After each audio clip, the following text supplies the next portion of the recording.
Olá e bem-vindo ao primeiro webinar TGT Consult ESG Provider Lens.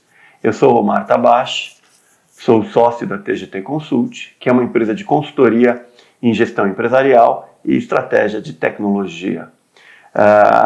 Atuamos em grandes e médias empresas, principalmente com duas unidades de negócio, consultoria e pesquisa. A nossa área de consultoria, ela atua com várias linhas de serviços. De uma certa forma, a gente agrupa ela como uma linha de serviço de inteligência de TI, que agrupa todos os serviços de transformação de tecnologia, governança, arquitetura.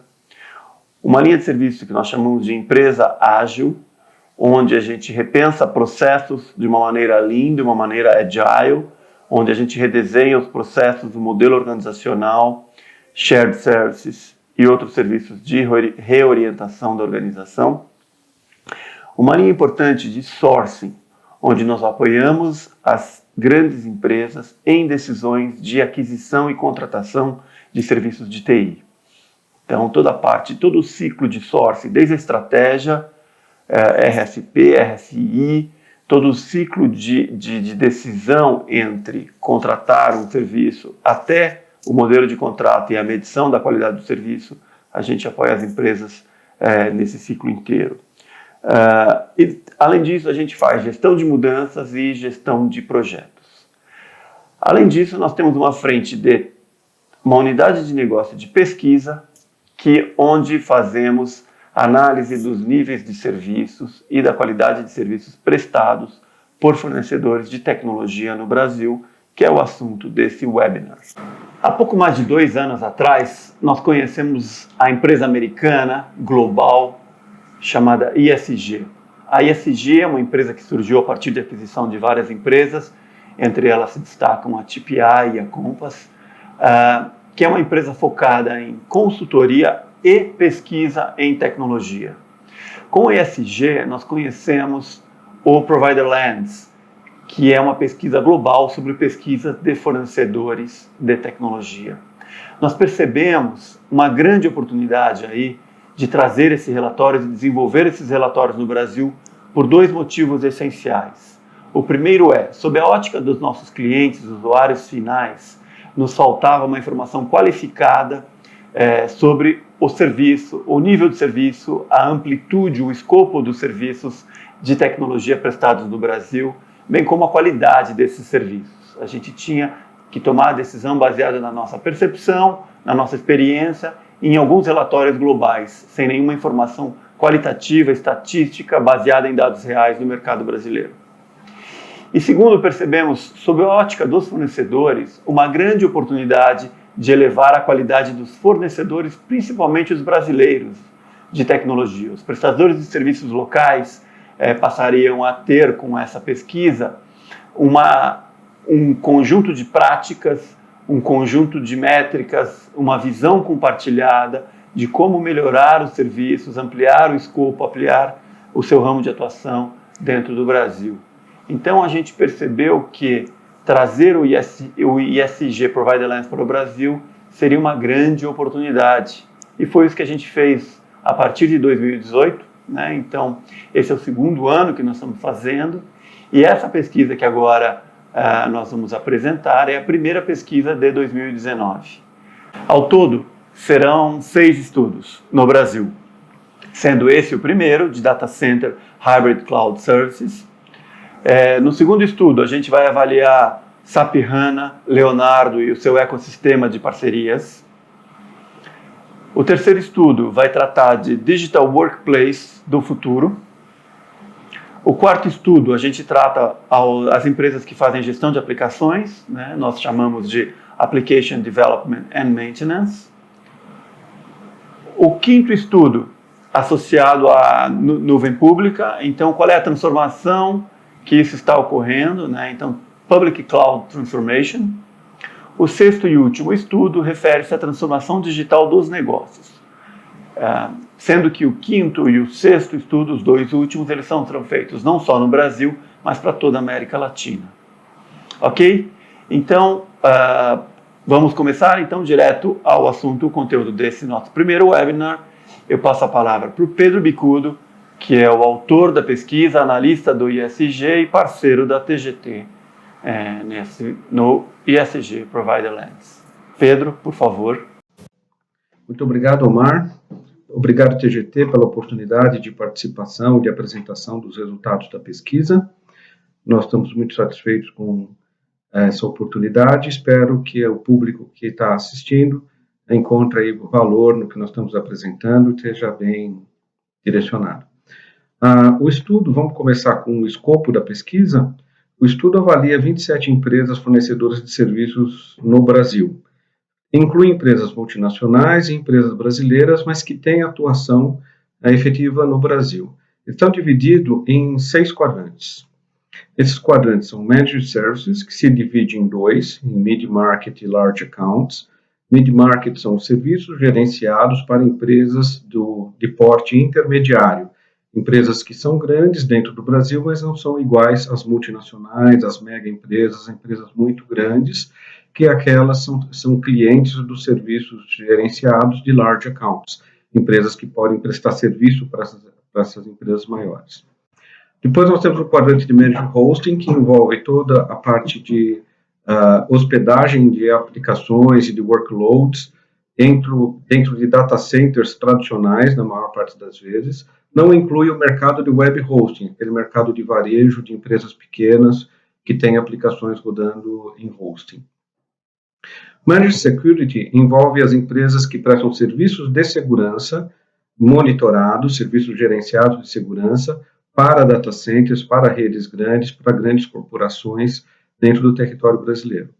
E Managed Containers é um assunto novo, containers é um assunto em alta para todo mundo que busca maior agilidade das empresas, e os serviços gerenciados de container começam a aparecer desde o ano passado e começam a ganhar maior mercado no Brasil.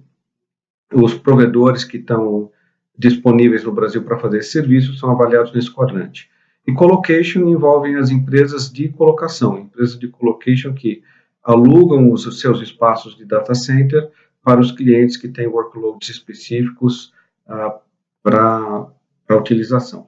Colocation envolve também os grandes data centers, que às vezes são de outros prestadores de serviços, que alugam o espaço em colocation. Por que nós fazemos essa pesquisa? Porque esse é um mercado que está em constante transformação. Essa transformação vem ocorrendo nas últimas décadas, não é algo que vem ocorrendo muito recente, e você vem gradualmente mudando esse mercado de grandes contratos para pequenos contratos. Contratos de outsourcing que duravam 5 anos ou mais. Aqui no Brasil nós tivemos, no começo da década passada, contratos de 10 anos de duração. Esses contratos não existem mais. Hoje os contratos estão diminuindo de tamanho, passando por uma duração menor e um valor total de contratos menor. Então nós estamos chamando isso de terceira geração de outsourcing. Com o advento de cloud, isso se acelera ainda mais, porque os workloads que vão para a cloud pública, normalmente você não quer ter um contrato que te limite de sair desse serviço ou mudar de fornecedor, caso seja necessário. Embora a intenção seja permanecer no mesmo fornecedor por muito tempo, as condições de contrato estão mudando bastante. Isso influencia todo o mercado de outsourcing, em especial o mercado de data center e colocation e serviços gerenciados. Em resumo, a pesquisa que abrange essas 27 empresas, nós, na verdade, avaliamos um número muito maior de empresas e acaba classificando para um número menor. Esse número é para aqueles que atendem os requisitos mínimos de participação no estudo. São empresas que a gente pode recomendar para o mercado. No resumo que a gente encontrou de tendências nesse mercado. Primeiro que o mercado hoje de data center é híbrido. Ele não tem mais uma situação de que um cliente permaneça 100% in-house ou 100% em outsourcing.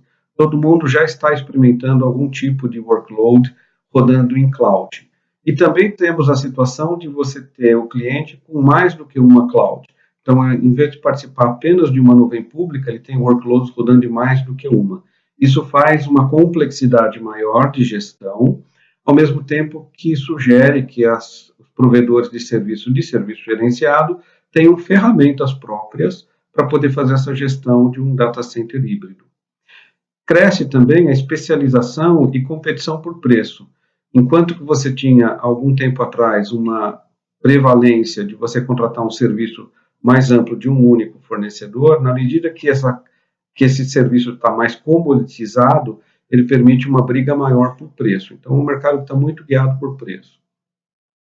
Porém, cloud e levar os workloads para a cloud pública não significa o fim dos data centers, mas ele impõe um novo nível de serviço, um novo padrão de serviços, que é uma expectativa, derivado de uma expectativa de que os serviços sejam de mesma natureza, de mesma capacitação.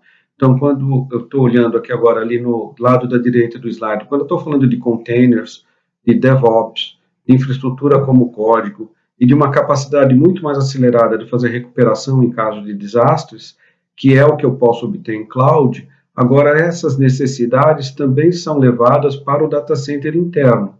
Então, exige que as ferramentas que valem para a gestão em cloud sejam válidas também para o data center interno. Isso aqui, então, o cloud está impondo um novo padrão de serviço. Um data center híbrido, ele pode ter parte desse workload dentro de um facility, né, das instalações próprias, mas geralmente ele está em facilities próprias, ele tem uma parte em colocation, ele tem a parte em uma nuvem 1, nuvem 2, nuvem 3. É um ambiente mais complexo. Isso exige ferramentas que estão trazendo muito maior automação, utilizando inteligência artificial, usando integração para fazer automação da monitoração, dos alertas e também automação de troubleshooting.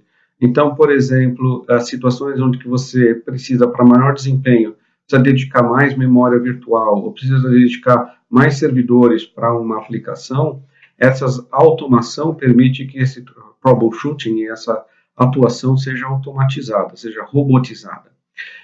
Uma grande integração com suporte, de forma que você possa ter uma automação tanto dos requisitos de usuário, quanto aprovisionamento de recursos, quanto também uma integração para a resolução de problemas. Um grande e crescente uso de analytics, que vai medir o uso, otimizar a arquitetura de recursos e de modo a poder reduzir custos. Então, gerenciar custos. Se o mercado está muito mais competitivo em custo, eu também preciso ter ferramentas que começam a gerenciar custos. Isso para o gerente de infraestrutura, para o gerente de data center, está sendo uma transformação muito grande, porque ele tem que mudar o discurso de conhecimento técnico para um discurso de conhecimento de custos e gerenciamento desses custos.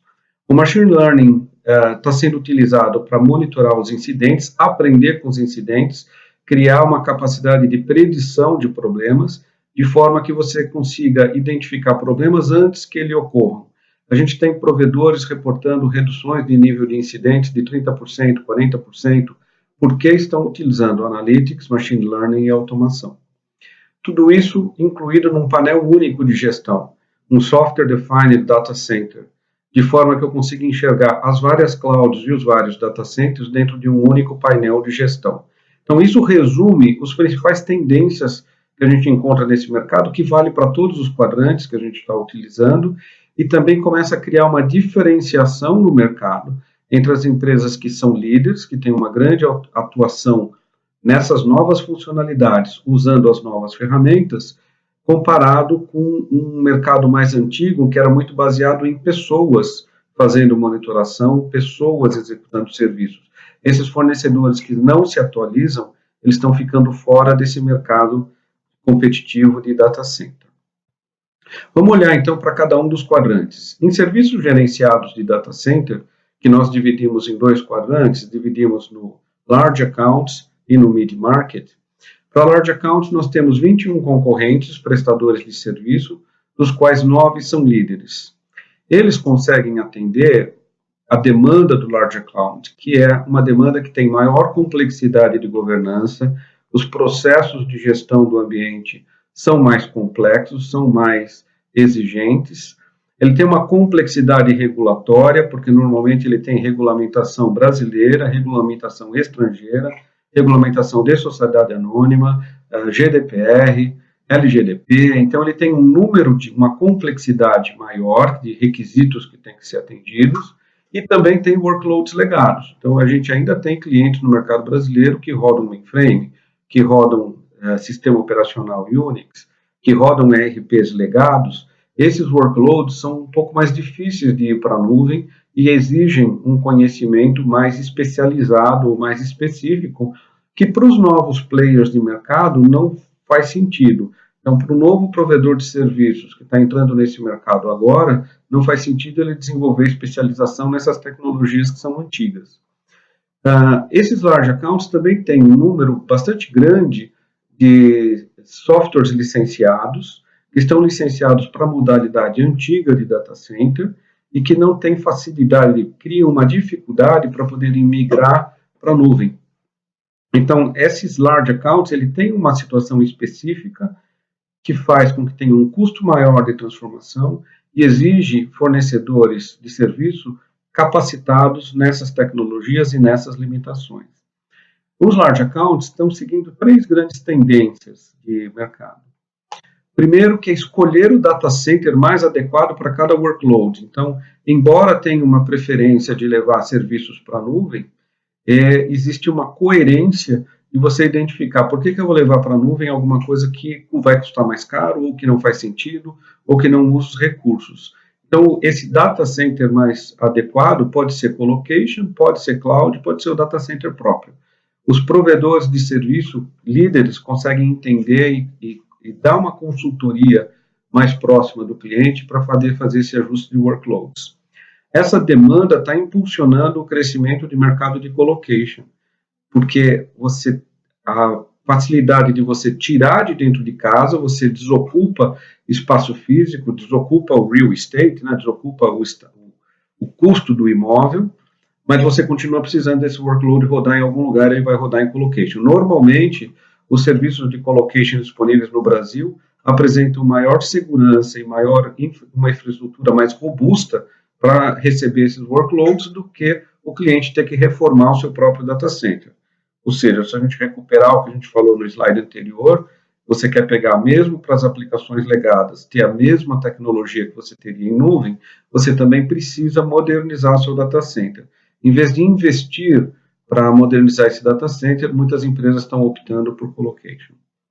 O setor financeiro já está experimentando essa mudança de workloads, de ter em vários data centers, ter alternativas para backup, ter alternativas para serviços.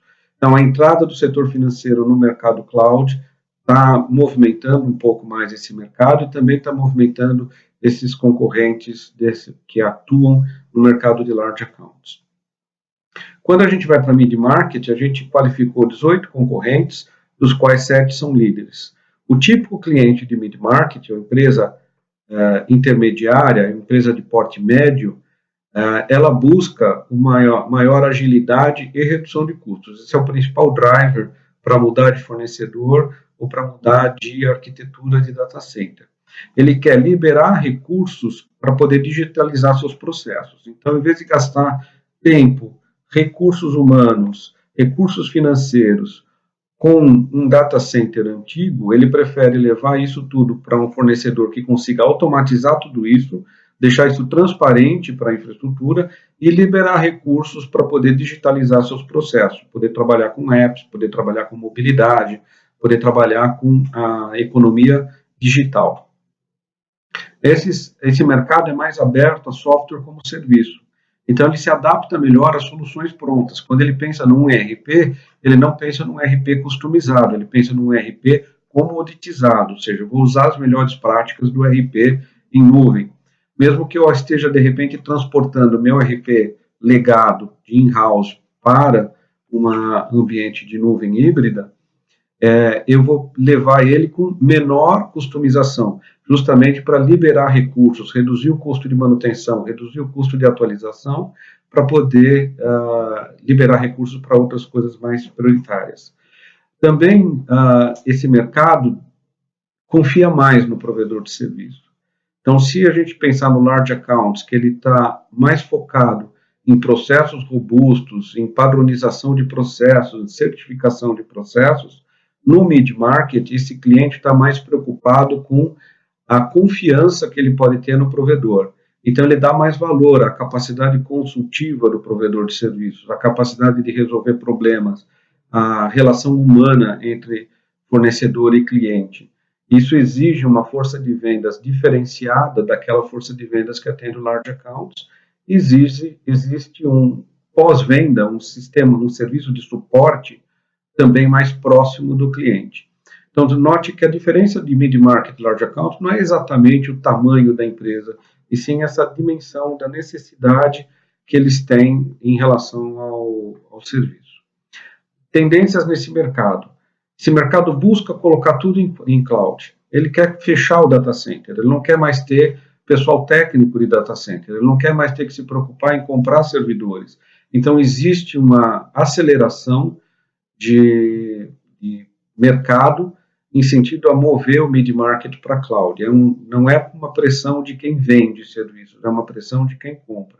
Esse mercado só não é maior porque faltam concorrentes, faltam empresas prestadoras de serviço, porque quando esse cliente, justamente ele quer se livrar daquela preocupação de administrar o data center, ele vai buscar cloud, ele descobre que se ele for diretamente contratar Amazon, ou Azure, ou Google, ele precisa desenvolver conhecimento, porque ele não tem gente pronta para fazer essa automação, para contratar as ferramentas, para fazer a migração de workload.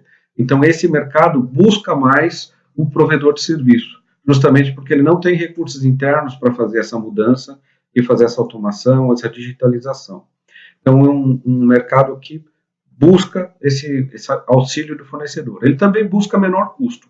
O principal driver é, eu vou se você fizer que custe mais barato. Se eu vou pagar a mesma coisa, eu não vou mexer nessa minha infraestrutura. Então, é um mercado que está buscando otimização. Esse é um fator importante, porque mesmo a nossa economia estando em crise, os fornecedores que atuam no mid-market para data center e para cloud, eles estão crescendo muito mais do que os fornecedores de todos os outros serviços de TI. Por que eles crescem mais? Porque eles conseguem trazer esse apelo de eu vou tirar o problema de dentro da sua casa e vou fazer uma redução de custos. Então, o mercado intermediário é o mercado que mais cresce hoje dentro do mercado de TI brasileiro. Falando um pouco, então, mudando de serviço gerenciado para serviço de hosting, que continua sendo um serviço gerenciado, mas agora eu administro mais do que o serviço, eu administro o data center também. Então, o hosting inclui os facilities, o ar-condicionado do data center, a manutenção de equipamentos do data center, a refrigeração, além da operação dos sistemas propriamente dito, das ferramentas de sistemas, etc. Esse é um mercado que está em consolidação. Não significa uma consolidação de que um fornecedor está comprando outro. Significa uma consolidação em que alguns players estão saindo desse mercado. Então, no ano passado, nós tínhamos mais do que 10 concorrentes. Nesse ano, nós tivemos apenas 10 concorrentes qualificados, dos quais 4 foram colocados como líderes. Então, muita atenção a esse mercado. Quem é provedor de serviço não faz muito sentido entrar nesse mercado, porque ele é um mercado que está cedendo espaço para o mercado de cloud. Então, a hospedagem está diminuindo de importância, esses são os fatores principais. Está diminuindo de importância porque, na verdade, eu não quero mais ter data center, eu não quero mais ter um contrato de longo prazo, eu não quero depender completamente de um fornecedor único, eu quero ter mais flexibilidade para mudar a minha infraestrutura, mudar fornecedor, mudar contrato, mudar aplicações. O mundo digital é um mundo mais dinâmico em termos de mudança, então eu não estou querendo me comprometer com hospedagem. A hospedagem tradicional, que é a qual a gente trata nesse quadrante, que são os antigos contratos de outsourcing de data center, ela envolve um investimento. Então, você não pode dizer para o fornecedor, agora eu não quero mais, vou desistir. Porque o fornecedor fez um investimento em equipamentos, um investimento em espaço físico, para ter uma solução específica, dedicada para você. Então, você não consegue romper esse contrato rapidamente. Eles são contratos que têm que ter uma duração um pouco maior. Então, ele está diminuindo a atração de mercado. 3 concorrentes que estavam nesse quadrante no ano passado pararam de oferecer esse tipo de serviço em 2019. Então, eles ainda têm clientes, que são os clientes legados, os clientes antigos, eles não vão abandonar os clientes, mas eles não vendem mais esse serviço no mercado. Por não vender mais, eles não estão incluídos nos quadrantes. Então, se eventualmente você que está assistindo a apresentação não está encontrando o seu fornecedor de hosting dentro do quadrante, quando você baixar o relatório, quando você ler o relatório, não se preocupe, não quer dizer que ele saiu do mercado, significa apenas que ele não está mais investindo para desenvolver esse mercado. A maioria dos que estão presentes nesse mercado, ele está focado em manter a sua base de clientes, manter aquela base estável, manter o cliente satisfeito, manter o cliente bem atendido, para não perder esse faturamento, porque quando esse cliente sair, provavelmente ele vai ou para colocation ou para cloud, o que significa uma perda direta de receita para esse fornecedor. Então, eles estão muito dedicados a manter esse mercado por mais algum tempo. Poucos desses fornecedores estão fazendo investimento para modernizar os serviços, ou seja, para trazer um nível de gestão, um nível de automação, um nível de modernização que permita que o hosting seja competidor direto de cloud. Então, com essa tendência, o espaço físico está sobrando. E esse espaço físico que está sobrando está sendo redirecionado para data centers de colocation. Então, a transformação que provavelmente vai acontecer nesse mercado é reformar os data centers antigos para fazer com que eles se transformem em data centers de colocation. Colocation é o último slide que a gente vai falar sobre as tendências, mas vocês vão perceber que é um mercado que está crescendo. Somente 2 concorrentes estão investindo para ampliar, desses que estão, desses 10 que estão no slide, somente 2 estão investindo para ampliar sua capacidade de hosting. Então, existe uma tendência que aqueles workloads, aqueles clientes, ao chegar no final de contrato e não queiram ir para cloud ou para outra alternativa de serviço, vão acabar escolhendo esses dois estão dentro do grupo dos 4 líderes. Falando de segurança.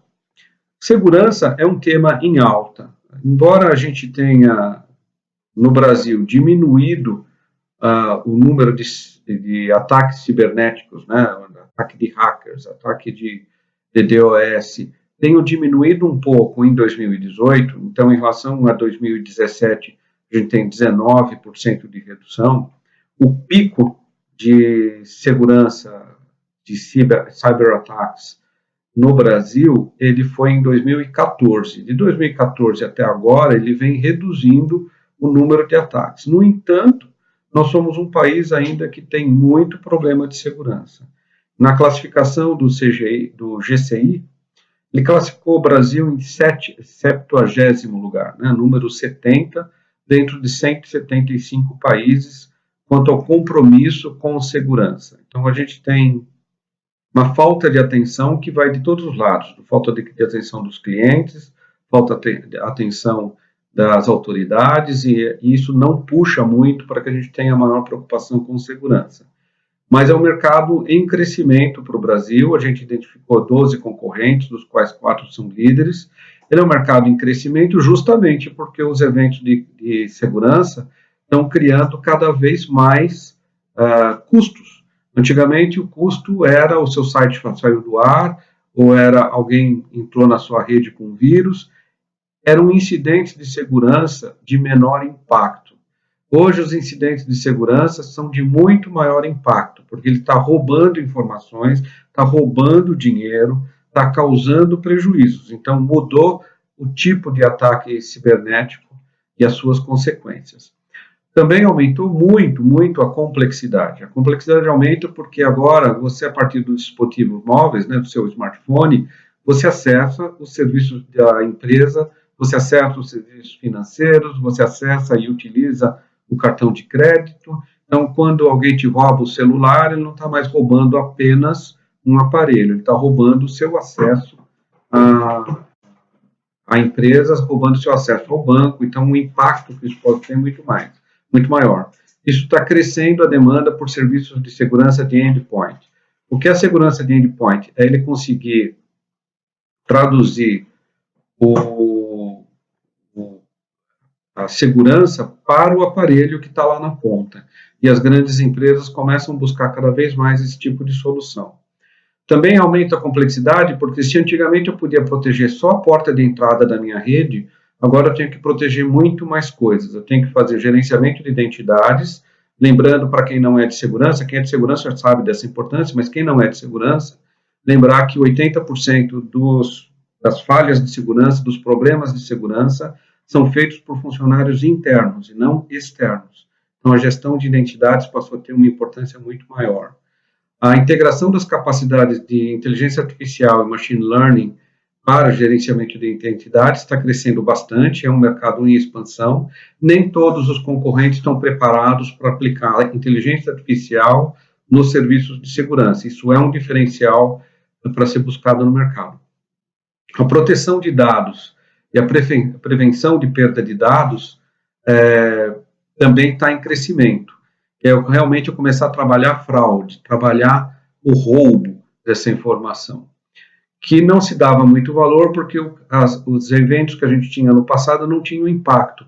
Hoje eles têm impacto financeiro, têm impacto para a concorrência e têm impacto legal. Com a Lei Geral de Proteção de Dados e a GDPR europeia, você passa a ter penalidades quando esses eventos ocorrem, penalidades que podem ser muito caras. Então, a gente saiu do controle de acesso, que era controlar o acesso à minha rede, para um nível de segurança que é de proteção de dados. Poucos dos fornecedores de segurança são capazes de fazer a proteção de dados. Quando a gente fala de Managed Containers, identificamos 11 concorrentes, é um número surpreendente de empresas que já estão fazendo serviços de Container as a Service. Para nós foi surpreendente. Identificamos apenas 4 líderes. Por que o mercado ainda está incipiente? Ele é um mercado que tem muitos clientes mostrando interesse e muitas negociações em andamento, mas ainda poucas empresas utilizando. Primeiro que a tecnologia é nova. Toda essa discussão sobre containers, começando com Docker, passando por Kubernetes, OpenShift, Cloud Foundry, aconteceu tudo em apenas 5 anos. Então, o desenvolvimento de conhecimento muito intenso num prazo de tempo muito curto. Então, nem todas as empresas identificaram ainda qual é a vantagem de eu trabalhar com containers, por que eu preciso de um serviço gerenciado. Muitos tentam fazer sozinhos. Então, quando você faz gerenciamento de container, 4, 5 containers, já fica complexo. Quando você vai levar isso para uma escala de empresa, isso passa a ser muito complexo, porque você passa a ter muitos objetos para serem gerenciados. Então, você precisa de ferramentas e os fornecedores de serviço conseguem ter uma especialização muito maior para poder estar atualizado nisso e fazer isso em escala. Então, o número ainda de containers em produção é pequeno, mas a gente vê esse crescimento e esperamos que em 2020 esse mercado esteja bastante aquecido. Então, vocês vão ouvir falar bastante de gerenciamento de container, tanto de caso de sucesso como caso de fracasso. Ou seja, faz parte da maturidade do mercado, mas a gente vai ter essa aceleração. E quando a gente fala de Managed Colocation, serviços gerenciados de colocation, nós identificamos 10 concorrentes, dos quais 3 são líderes. Por que 3? Porque é um mercado que está consolidando em poucos provedores, porque você precisa ter um investimento muito alto para você ter um espaço de data center muito grande. Então, alguns fornecedores estão se especializando nessa gestão do data center físico. Eles estão em alta demanda globalmente, então o metro quadrado de data center em colocation aumenta continuamente no mundo inteiro, principalmente porque a digitalização da economia mantém uma firme demanda por mais poder de processamento. E aí todo mundo pensa, puxa, mas eu vou pôr esse processamento novo, eu vou pôr em cloud, então por que eu preciso de colocation? Porque as nuvens rodam em colocation. Então, embora a gente tenha no Brasil 3 data centers da AWS, um data center da Microsoft, 2 data centers IBM Cloud, que não são os data centers de hosting que ela tem outros 2 data centers somente para cloud, tem um data center Oracle, tem um data center Google, e centenas de provedores que fazem serviços similares ao de cloud. São as clouds pequenas, as nuvens pequenas. Todos eles, 100% deles, rodam em colocation. Nenhum deles comprou um data center, nenhum deles comprou as instalações.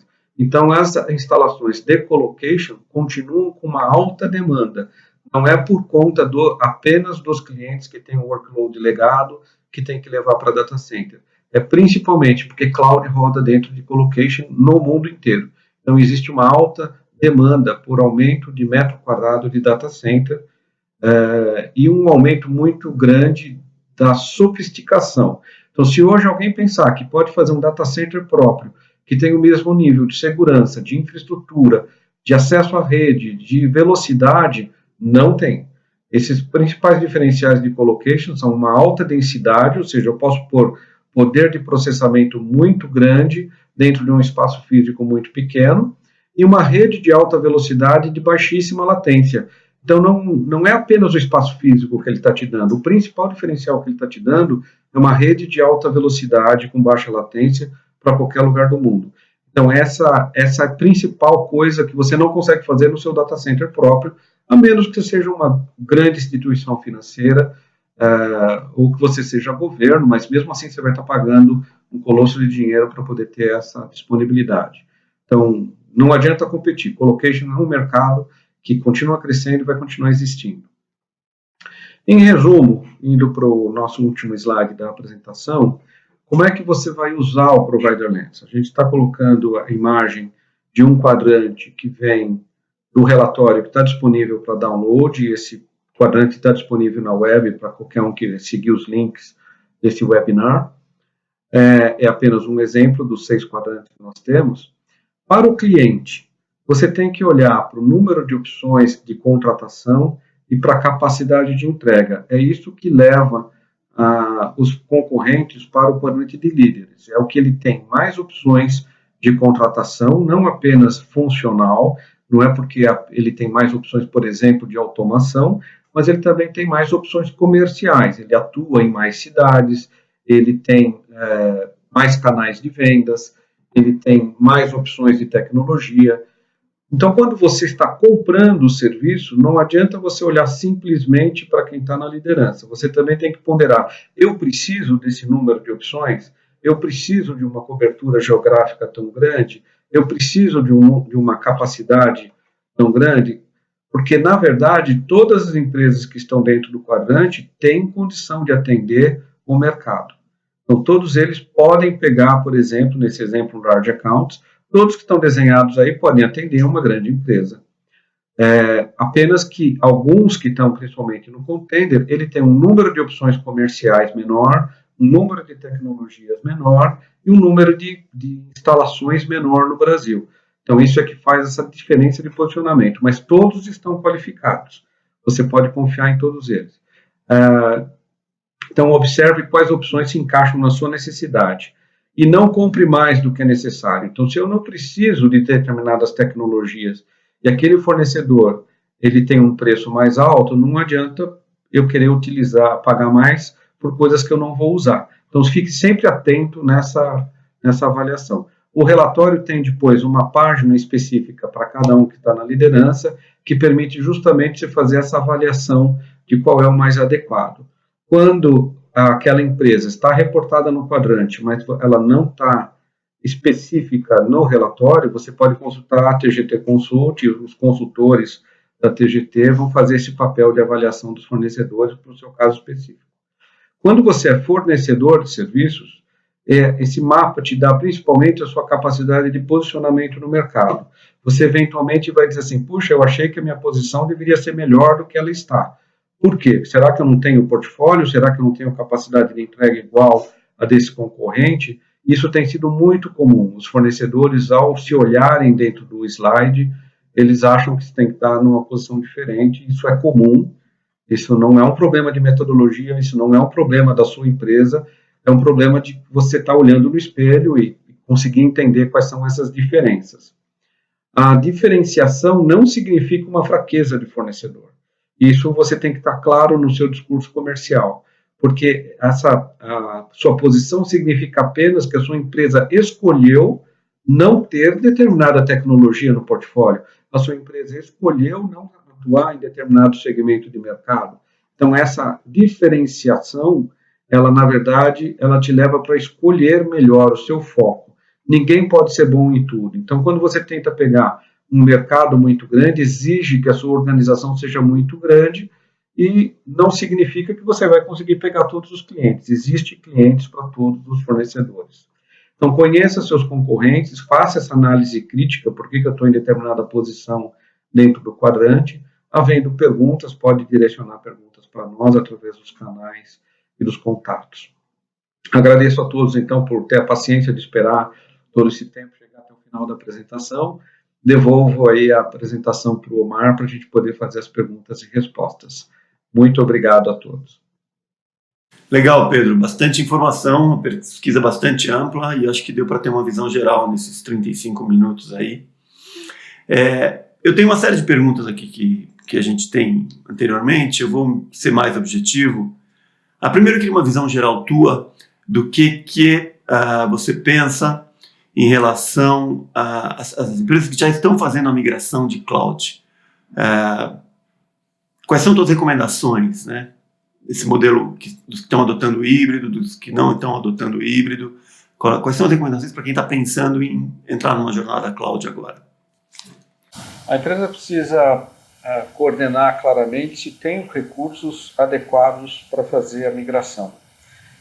Muitas empresas a gente tem visto que tentam fazer essa migração com os recursos próprios. Então, o pessoal que já trabalha no data center começa a experimentar cloud para fazer essas instalações e fazer a conversão e não percebe que existe uma curva de aprendizado muito longa, que não vale a pena, do ponto de vista de business, não vale a pena tentar fazer sozinho, porque você acha que vai economizar o custo de mão de obra em vez de contratar um serviço.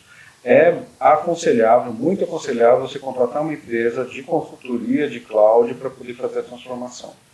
Podem ser alguns desses fornecedores que têm serviço de migração, que estão bem qualificados aí para fazer a transição, fazer essa conversão, porque eles vão utilizar ferramentas para diagnóstico, eles vão utilizar simulação para fazer essa transição, e eles já fizeram antes, eles já sabem te dizer o que dá errado e o que dá certo. Então, use um provedor de serviço.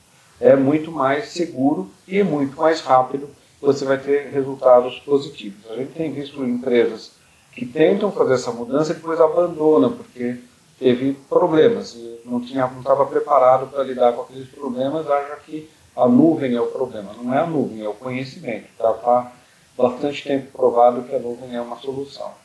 E, ao mesmo tempo, essas consultorias vão ajudar você a perceber que alguns workloads não têm adequação para a nuvem. Então, não vai ter vantagem você simplesmente migrar para a nuvem.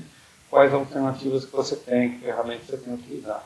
Então, a nossa recomendação é use um especialista. A gente tem percebido do lado de cliente final uma mudança de comportamento no processo de compra. Se anteriormente eles faziam um processo já hermético, onde já tinha uma RFP, uma solução já pré-definida pelo lado do usuário e ia para uma cotação para o mercado, a gente percebe agora que os clientes estão envolvendo os fornecedores no processo de construção conjunta da solução. Então, envolvem vários fornecedores na fase anterior para desenhar uma solução, mesmo que nem todos sejam contratados. Faz sentido isso para você? Como os fornecedores, qual é a tua visão em relação a esse novo modelo de sourcing que está acontecendo? É uma mudança que realmente está acontecendo no mercado, de você trabalhar de uma forma mais iterativa com os fornecedores, de construir a solução junto, inclusive para poder avaliar melhor essa competência, avaliar melhor essa capacitação para poder fazer a transição e olhar para alternativas. Como a gente comentou em alguns slides, que a complexidade aumentou bastante, justamente por essa complexidade maior, você tem que ter uma interação melhor. Não dá para simplesmente você especificar um serviço e achar que todo mundo vai responder igual, porque não é igual. Os fornecedores não são iguais e os problemas não são iguais. Então a gente tem visto isso, é uma prática que no ESG a gente chama de Future Source, que é justamente fazer um programa de integração de fornecedor e cliente antes de tomar uma decisão de contratação. Ou seja, a gente está incorporando o conceito de agile, de construção coletiva e de processo interativo, inclusive no processo de solução. É isso mesmo, é quase que um design thinking da solução de data center ou da solução de aplicações, da sua solução de provimento dos serviços. Desenhar realmente em conjunto, entender quais são os use cases, entender quais são as alternativas e competências, fazer times mistos e poder assim construir uma forma de trabalhar de forma mais dinâmica, de forma mais ágil, logo depois da contratação, inclusive. Nessa linha ainda, pensando sempre ainda com o lado do cliente, a gente tem visto algumas empresas que estão usando 2 ou mais provedores de serviços. É outra pergunta que tem aqui. Por quê? Por que é esse modelo híbrido com 2 ou mais fornecedores e multi-sourcing, né? É por conta da especialização. Então, primeiro, se a gente pensar no as a service, eu posso ter um banco de dados que tem como serviço num provedor de cloud, que me atende especificamente para uma especialidade, para uma vertical, para uma área de negócio específica, e, no entanto, quando eu quero fazer um data mart, ou fazer um analytics, um outro fornecedor é uma melhor opção. Antigamente, eu comprava 2 tecnologias e colocava no mesmo data center. Hoje em dia, eu estou contratando isso como serviço, então eles estão em provedores de serviços diferentes. Não tenho uma necessidade de eu estar fazendo negócios com um fornecedor só. Então isso está acontecendo. Às vezes você tem para um conjunto de workloads, um conjunto de aplicações, é um fornecedor de serviço gerenciado e para outro conjunto é outro fornecedor. Não é sempre que dá certo, você precisa ter uma coordenação mais complexa, mas a especialização que tem acontecido e tem levado a isso. Também a distinção de especialização. Por exemplo, eu tenho um fornecedor para serviço gerenciado, um outro fornecedor para segurança. Isso é bastante comum, porque você não tem a mesma especialidade no mesmo grupo. Então, não tem uma sinergia você contratar de uma empresa só.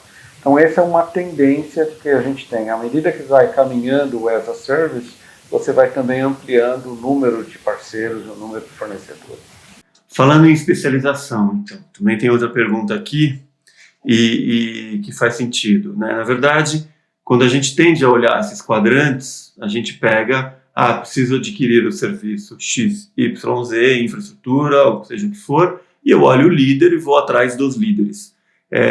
Entendo que não deve ser usado assim, né? Quer dizer, quem está no quadrante tem suas peculiaridades e suas vantagens. Como é que eu devo olhar? Você já comentou um pouco na apresentação que a gente não deve pagar caro, ou seja, não comprar o que não precisa. Eu queria que você explorasse um pouco mais a questão de como olhar para o quadrante e entender eu, como comprador, quando que eu procuro cada um dos quadrantes, ou seja, eu não vou direto no líder e pagar por alguma coisa que eu não quero. Às vezes o líder pode ser a melhor escolha para você, mas realmente essa é a mensagem. Você tem que ponderar melhor a sua necessidade com aquela competência do fornecedor. E essa é a razão que, em um mesmo estudo, a gente tem vários quadrantes. Um fornecedor pode ser muito bom em uma especialidade, está bem posicionado num quadrante, e não ser a sua melhor opção no outro quadrante, numa outra especialidade. Então a gente também, quando faz o estudo, divide isso. Alguns fornecedores têm até dificuldade de compreender isso, mas eu deveria ser bom em tudo, mas ninguém é bom em tudo. Então você tem que fazer essa avaliação, sempre ponderar a necessidade com a... É como se você fosse fazer a sua nova dimensão, o seu próprio quadrante. A gente faz isso nos processos seletivos, onde a gente participa e o cliente tem uma necessidade específica, a gente redesenha o posicionamento de competidores de acordo com aquela necessidade específica do cliente. Então não é um tamanho serve para todo mundo, é realmente você ter que adaptar para a sua necessidade. Às vezes, o fornecedor de nicho é o que vai melhor te atender. Então, um fornecedor especialista naquele assunto específico pode ser o melhor para você e não o generalista. Isso está muito ligado com a pergunta anterior de por que eu tenho vários fornecedores. Porque eu busco cada vez mais os especialistas. Eu gosto muito da visão da ISG que define arquétipos, né? Então, obviamente, para cada tipo de cliente, você tem um arquétipo de compra. Então, se eu estou comprando alguma coisa que não necessariamente será um diferencial competitivo ou que demanda inovação, eu posso buscar alguma coisa mais ligada a preço ou um serviço de menor valor agregado, né? Então, ou menos estratégico, com risco de segurança. O aspecto do arquétipo é muito importante, ou seja, qual é o tipo de comprador para aquela indústria específica, para aquele cenário, para aquela contratação. O arquétipo, a cultura, depende muito da cultura da empresa, da cultura da pessoa, de dar essa preferência. Então você vai ter clientes que estão mais focados em otimização de custo. Tem um determinado fornecedor que é mais adequado para aquele perfil de compra. Você tem outro que está mais preocupado em ter um parceiro consultivo, que ele está mais voltado a dizer como é que eu modernizo as minhas aplicações, como é que eu utilizo melhor os recursos atuais. Ele vai buscar um fornecedor mais consultivo. Não necessariamente as duas coisas vão andar juntas, né? Você lembra aquela regra antiga, né? Eu não consigo, você tem que escolher. Você quer o melhor preço, você quer a melhor qualidade, ou você quer o mais rápido. As três coisas ao mesmo tempo não acontecem em lugar nenhum. Então, também dentro desse cenário é um outro fator que não está diretamente identificado nos quadrantes e você tem que levar em ponderação. Qual é o perfil seu como comprador, ou o seu perfil de investidor, vamos chamar assim, para você poder fazer essa seleção. E qual que dá o melhor match de cultura e de fornecimento. Entendi.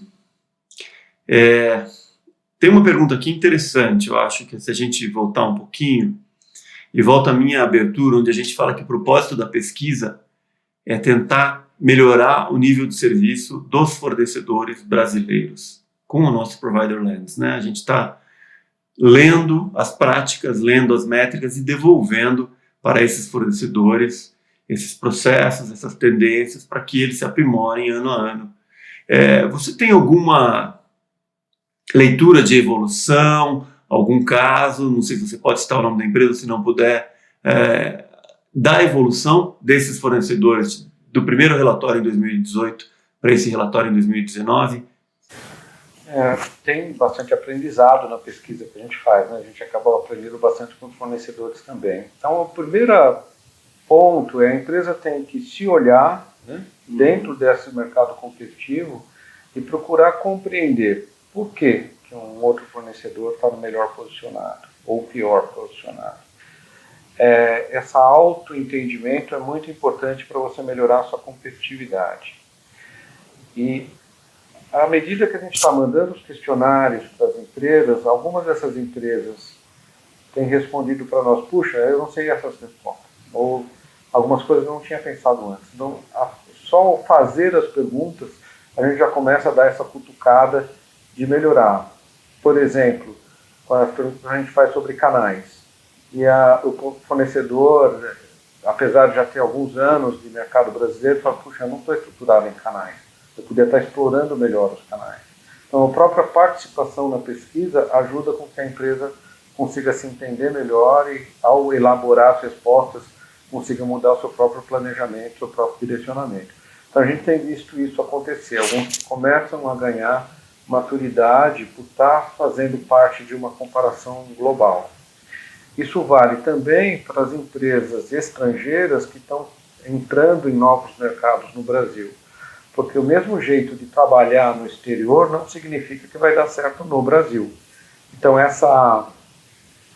cada mercado é diferente e esse aprendizado vale para todo mundo, não é apenas para os outros.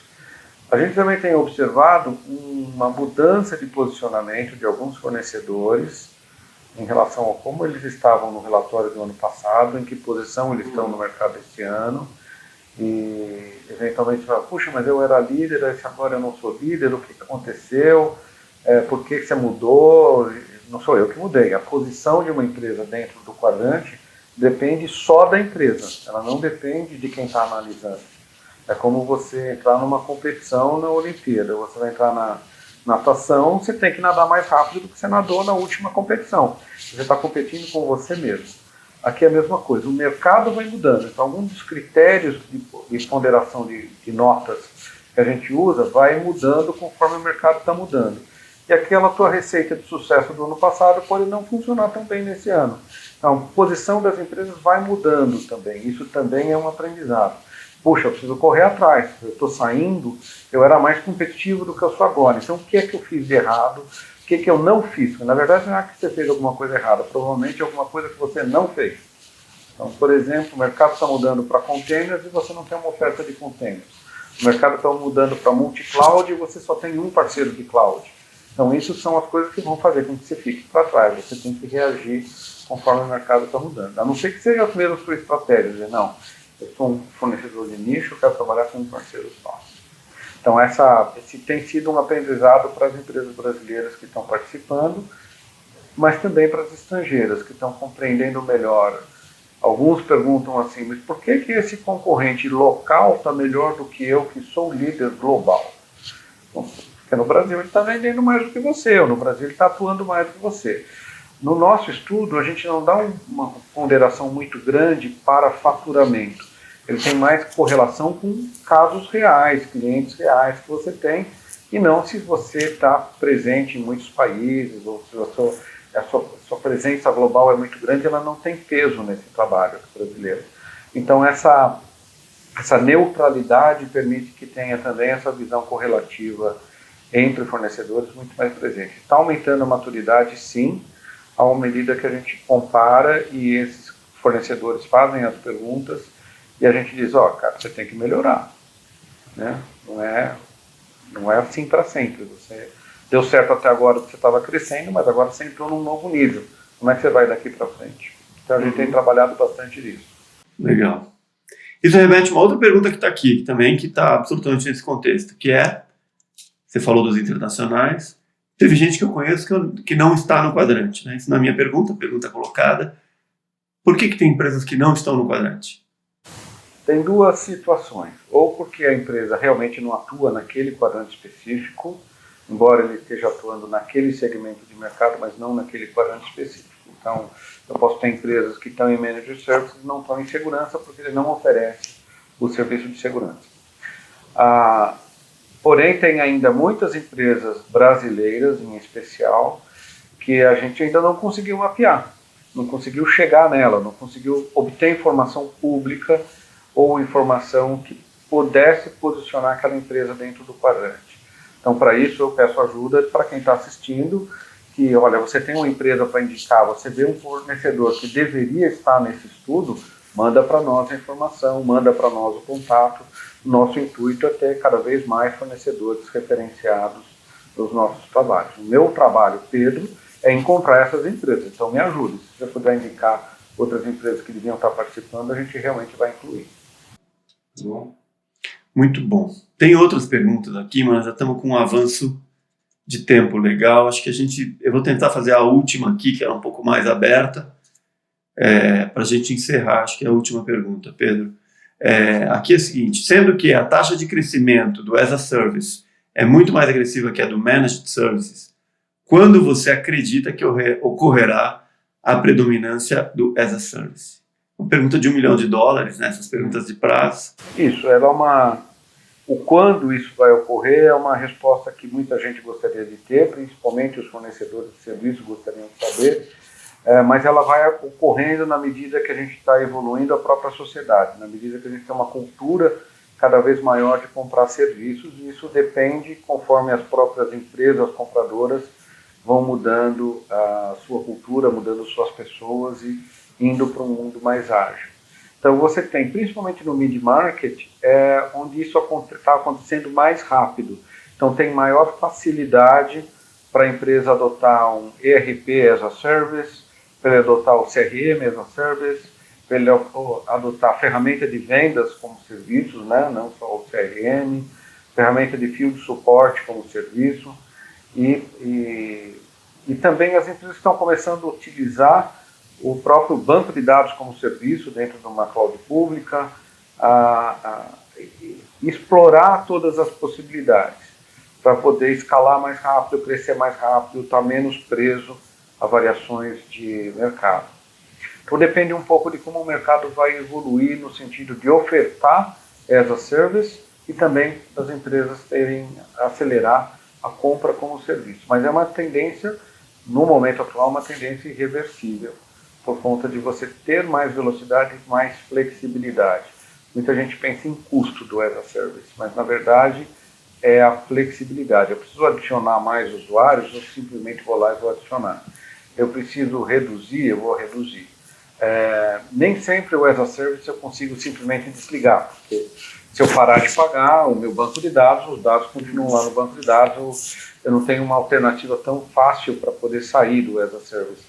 Mas eu tenho muito mais velocidade quando eu preciso crescer ou quando eu preciso mudar. Então a velocidade está sendo um fator bastante importante para que o as a service tenha crescimento no mercado. Okay. Acho que é isso, Pedro. Tem um monte de perguntas, tem outras coisas, mas aí a gente entraria muito no relatório e o tempo já está bem elevado. Agradeço, né, a quem tiver mais perguntas, fique à vontade para colocar aqui nos comentários do vídeo. Se quiser nos procurar no site tgtconsult.com.br ou no tgtresearch.com.br, que é a nossa landing page para pesquisa, que também está com os links aqui embaixo. Fiquem à vontade, esperamos comentários e nos aguardem em breve, mais algumas semanas, a gente está soltando o webinar sobre a pesquisa de SAP HANA, Leonardo e o ecossistema de parcerias da SAP. Mais algum comentário final, Pedro? Só isso, muito obrigado. Obrigado.